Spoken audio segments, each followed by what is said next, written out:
안녕하십니까. JTV 전용뉴스입니다. 국회를 통과한 정부 추경안에 군산 등 전북 지원 예산으로 1,063억 원이 최종 포함됐습니다. 세부적으로는 실직자와 협력업체 지원 예산이 217억 원, 대체 보안산업 육성 예산이 402억 원, 소상공인 지원 등 지역경제 활성화 예산이 442억 원입니다. 전라북도는 이 예산과는 별도로 군산 등 8개 고용 위기 지역 지원 예산으로 1조 4천억 원이 반영된 만큼 지역업체와 근로자들이 빠짐없이 신청해 지원받을 수 있도록 홍보하기로 했습니다. 정부 추경에서 GM 협력업체와 퇴직 근로자를 지원하기 위해 확보한 예산은 130억여 원에 불과합니다. 군산시는 자동차 부품 기업에 50억 원, 퇴직 인력 재취업을 돕는 데 81억 원 등 모두 131억 원으로 전체 예산의 12% 수준이라고 밝혔습니다. 그러나 군산 지역 GM 협력업체가 150여 곳에 이르고 퇴직 인력만 13,000여 명인 점을 감안하면 예산 확보가 더 필요하다는 지적이 나오고 있습니다. 지난 2월 폐교된 서남대와 서남학원에 대한 청산 절차가 본격적으로 시작됐습니다.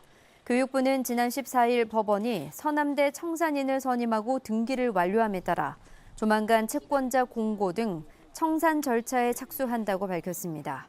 서남대 청산인들은 최우선 목표로 교직원 임금 미지급 사태를 해소하겠다고 밝혀 200억 원 규모의 체불 임금 해소가 가능할 것으로 보입니다.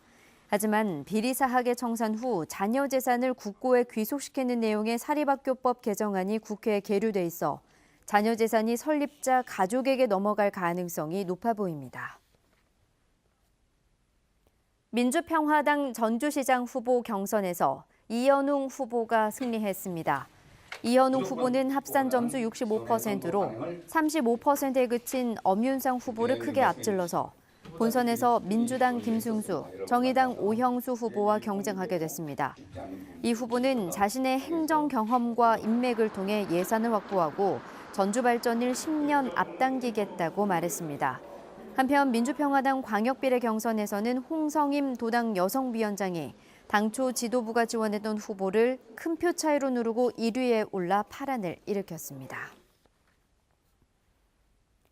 민주당 김제 부안지역 기초의원 비례대표 경선을 놓고 잡음이 일고 있습니다. 이 경선에 참여한 임정순 고미정 후보는 김제와 부안이 서로 선거구가 다른데도 두 지역 상무위원들이 함께 김제와 부안의 비례 후보 투표를 한 것은 이해할 수 없는 일이라고 주장했습니다. 이들은 특히 두 지역 1위 후보들은 자신들보다 10여일 이상 빨리 통합투표 사실과 상무위 명단을 입수한 걸로 보여 특정 후보를 밀어주기 위한 불공정 경선에 의혹이 짙다며 전북도당의 재심 요청과 함께 전면 재경선을 요구했습니다. 오는 24일과 25일 지방선거 후보자 등록을 앞두고 각 당이 잇따라 공천 절차를 마무리하고 있습니다.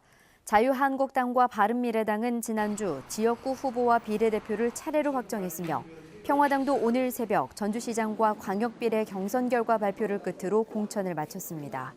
민주당도 오는 23일 정읍시장 후보의 재경선 결과만 나오면 모든 공천 절차를 완료하게 됩니다. 광주지검 강력부는 100억 원대의 배전공사 예산을 추가로 배정해주는 대가로 억대 뇌물을 주고받은 혐의로 한전 전북본부 배전운영부장 유모 씨와 전북지역 공사업체 대표 4명 등 모두 5명을 구속 기소했습니다. 검찰은 또 이와 관련해 전남 나주 한전본사 임원 2명을 구속하는 등 수사를 이어가고 있습니다. 유 씨 등 한전 임원 3명은 지난해 한전 전북지역본부에서 발주한 300억 원대 고압 배전 공사에서 100억 원대 예산을 추가로 배정해주는 대가로 업자들로부터 1억 원이 넘는 금품과 향응을 제공받은 혐의를 받고 있습니다. 군산해양경찰서는 선원으로 취업해 도피 행각을 벌인 지명수배자 8명을 검거했습니다. 해경은 지난 한 달 동안 지명수배자에 대한 단속을 벌여 성폭력 특례법 위반 혐의로 구속영장이 발부된 A씨 등 8명을 붙잡았다고 밝혔습니다. 해경은 본격적인 조업철인 요즘 선원이 부족해 외국인 불법 체류자 등을 배에 태우고 조업하는 경우가 있어 검문을 보다 강화할 예정입니다. 익산경찰서는 사유지에서 소나무를 벌목해 찜질방에 내다 판 혐의로 익산에 사는 47살 이모 씨를 불구속 입건했습니다. 이 씨는 지난 3월 익산시 삼기면의 한 마을 뒷산에서 시가 75만 원어치의 소나무 15그루를 벌목해 인근 찜질방에 내다 판 혐의를 받고 있습니다. 경찰 조사 결과 이 씨는 10여 년간 다른 찜질방에서 관리인으로 일해온 것으로 드러났습니다. 남원에서 80대 노인이 실종된 지 일주일 만에 물에 빠져 숨진 채 발견됐습니다. 남원경찰서는 지난 15일 오후 3시쯤 81살 박모 씨가 남원시 산동면에 있는 집에서 병원에 가는 버스에 탔다가 내린 뒤 실종됐다는 가족의 신고를 받고 수색에 나서 일주일 만에 인근 하천에서 숨진 박 씨를 발견했다고 밝혔습니다.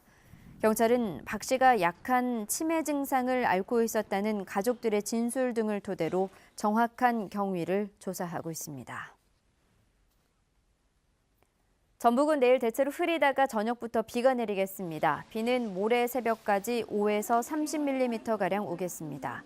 한낮 기온은 22도에서 25도로 오늘과 비슷하겠습니다. 미세먼지 농도는 좋음 수준을 보이겠습니다. 비가 그친 뒤 고기압의 영향으로 맑은 날씨가 이어지겠고 평년과 비슷한 기온 분포를 보이겠습니다.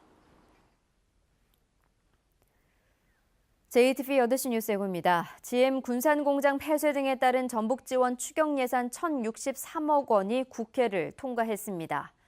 서남대 청산 절차가 시작됐지만 이 사립학교법 개정안이 통과되지 않아 수백억 원으로 추산되는 자녀 재산은 거액을 횡령한 설립자에게 돌아갈 것으로 보입니다. 거액의 뇌물을 받고 공사 예산을 추가로 배정해준 혐의로 한 전 전북본부 간부가 구속 기소됐습니다. 전북대병원이 군산 전북대병원 부지 매입 절차를 미뤄달라고 요구하면서 군산병원 건립 사업이 다시 차질을 빚고 있습니다.